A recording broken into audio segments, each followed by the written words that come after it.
Quickly, you asked about revenue, and we've kind of wanted to talk around that one. Let me be direct. I think the recommendation relative to bringing Medicare Advantage to where you're paying the private insurance companies what it would cost Medicare to administer the benefit makes a lot of sense.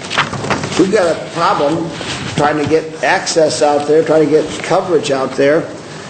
And if you're taking dollars, taxpayer dollars, and sending them to insurance companies as opposed to not spending it directly on provider treatments for taxpayers, it seems to me you're misapplying the dollars.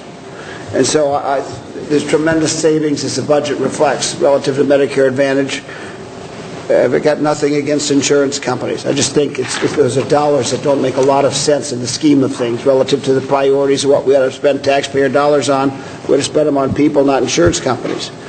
I also then, another place where I believe we can get some revenue into this picture is realigning those incentives. Specifically, Joanne was just talking about the Mayo model. I've got a chart here that shows a comparative assessment of costs spent, end-of-life costs spent per patient.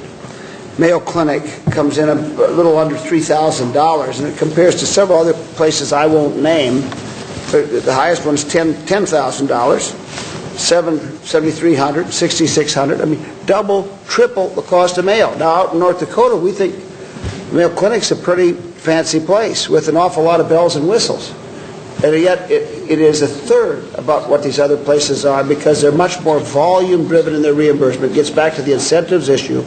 That is a cost driver we just have to change. And when we do change it, we're going to recoup savings, which can be part of the revenue.